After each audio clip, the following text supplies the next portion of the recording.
Porque a mesma parte que cabe aos que foram à batalha será também a parte dos que ficaram com a bagagem. Receberão partes iguais. 1 Samuel, capítulo 30, versículo 24. É reprovável e é também de péssimo gosto a conduta de alguém que inegavelmente precisa da colaboração dos outros para alcançar resultados, mas que não é capaz de reconhecer a participação de todos na execução do trabalho. Existem aqueles que querem glória apenas para si e para o seu próprio nome, ignorando assim o esforço e a participação de todos os demais colaboradores. Há outros que agem como padrinhos. Eles aceitam dividir a glória entre si e os seus afilhados, sua patota, seus bajuladores, e muitas vezes como troca de favores escusos. Mas a Bíblia nos traz um exemplo de um homem nobre e diferente, inclusive, dos seus companheiros. Um líder que sabia reconhecer o esforço e o limite de cada um dos seus liderados. O nome desse homem é Davi. E uma de suas batalhas é uma campanha de resgate, porque um povo inimigo invadiu a cidade em que ele morava enquanto ele não estava lá e sequestrou, raptou, levou cativas mulheres e crianças dessa cidade, além de todos os bens de valor. Então Davi, ele sai uma campanha de resgate para trazer de volta tudo aquilo que um exército inimigo havia levado. Mas o exército de Davi era composto por 600 homens. E nessa marcha, em busca de recuperar o que foi levado, 200 deles não aguentam continuar. E 400 avançam. 200 ficam à margem de um rio. Mas a causa desses homens terem parado por ali não foi preguiça, não foi corpo mole, não foi desinteresse pela causa da guerra que eles iam guerrear. Mas foi porque o limite físico desses homens só permitiu que eles chegassem até ali. E até porque, se continuassem insistindo, eles seriam um fardo para o restante do exército. Então eles ficaram por ali por esse motivo. E Davi não faz nenhuma censura a esses homens. Ele compreende a situação deles e dá a eles uma outra missão.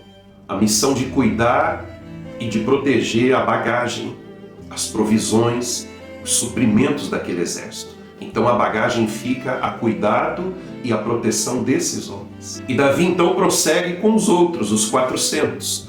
Só que esses outros não têm o mesmo pensamento e o mesmo sentimento que Davi tem. Tanto que quando eles voltam vencedores da guerra, esses homens que lutaram, no caminho de volta, passando por ali, por aquele mesmo lugar, eles chegam então nesse ponto onde ficaram aqueles 200. E quando chegam ali, eles dizem: vocês não vão ficar com a parte do despojo. Vocês não foram com a gente. Então tudo isso que a gente está trazendo, tudo isso que foi resgatado, vocês não vão ter parte nisso. Peguem as mulheres de vocês, as crianças de vocês e vão embora para a casa de vocês. Esse era o pensamento, esse era o sentimento que esses homens nutriam. Mas a postura de Davi é outra. Davi chega até eles e os cumprimenta de maneira cordial, sem fazer nenhuma crítica, sem nenhum olhar de reprovação por terem ficado ali, mas reconhecendo que eles fizeram o que puderam quanto a marchar. E quando não puderam mais continuar, então eles contribuíram de uma outra maneira, mas contribuíram. Davi entende então que cada um fez o seu melhor. O melhor de um não é o melhor do outro. Cada um deu o seu melhor, um em uma posição, outro na outra posição, mas todos colaboraram. Como um time, como um corpo, com seus órgãos, com seus membros, todos importantíssimos. E Davi, então, assumindo a posição e a postura de um líder, ele vai mediar entre esses homens, ele vai conciliá-los e ele, então, vai dar o seu parecer, o seu veredito, ele, então, vai dizer como será feito. E nas palavras de Davi, então, como lido o texto, aqueles que ficaram receberão a mesma parte daqueles que foram à batalha. Os que lutaram receberão igual, os que cuidaram e protegeram a bagagem. E eu admiro a nobreza do gesto de Davi, a sensatez de Davi. E sendo ele o líder, ele não quer os despojos só para si ou para sua família. E ele também não quer repartir esses despojos somente com os mais chegados, com a sua panelinha, com a sua patota. Ele quer uma divisão justa, inclusive com aqueles que aparentemente, aos olhos de alguns, não fizeram por merecer. Mas esses pensavam assim porque eles eram incapazes de reconhecer o esforço e a importância de cada homem e de cada função no exército. Infelizmente, para algumas pessoas, principalmente líderes, só existe uma pessoa na qual devam ser conjugados os verbos que expressam atitude de nobreza.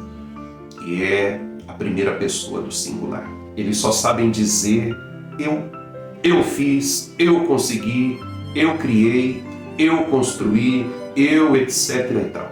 Nós não existe no seu vocabulário. Sem dizer que tem aqueles casos em que o líder nem sequer compareceu, diferente de Davi.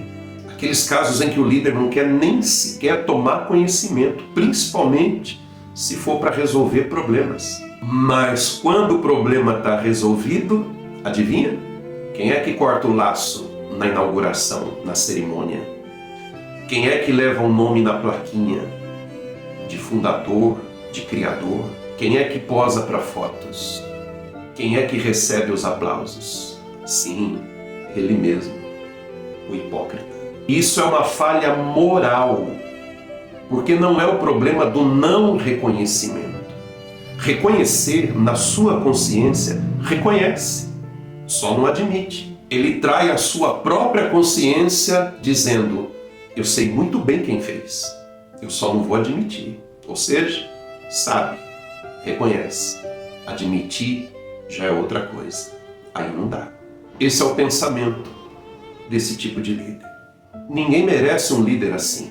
Quem vai querer dedicar tempo, suor, esforço, sua expertise, toda a sua energia num projeto em que não será reconhecido, nem mesmo na forma de uma remuneração justa, que é pelo menos uma das formas de reconhecimento, nem isso.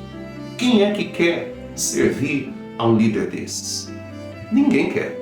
Não há beleza nem nobreza no egoísmo, no egocentrismo. Não há louvor nenhum para quem pratica tal atitude, nem recebe nenhuma admiração. É desprezível, é vergonhoso e só atrai o desgosto dos liderados. E a lição que essa mensagem bíblica nos traz, a sabedoria que está aqui, é que a gente deve reconhecer. Reconhecer o empenho, a dedicação, o esforço de cada pessoa envolvida na execução de um trabalho. Ainda que esse reconhecimento se limite apenas a uma remuneração justa.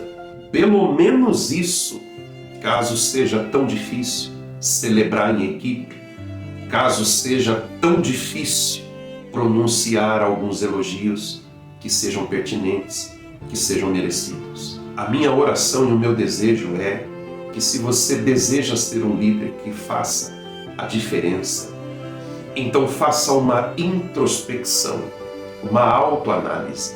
E se você detectar esse ranço de egocentrismo dentro de você, que você se disponha o mais rápido possível a se libertar disso. Que você comece a desenvolver dentro de você uma aversão por esse comportamento tão mesquinho e tão miserável de se considerar o único digno de reconhecimento. Celebre com os outros. Reconheça a atitude, a disposição, o desprendimento. Reconheça a solicitude da sua equipe. Reconheça a todos que de alguma forma estão contribuindo, estão participando desse projeto, desse trabalho, dessa ação. Que Deus te abençoe e até o próximo vídeo.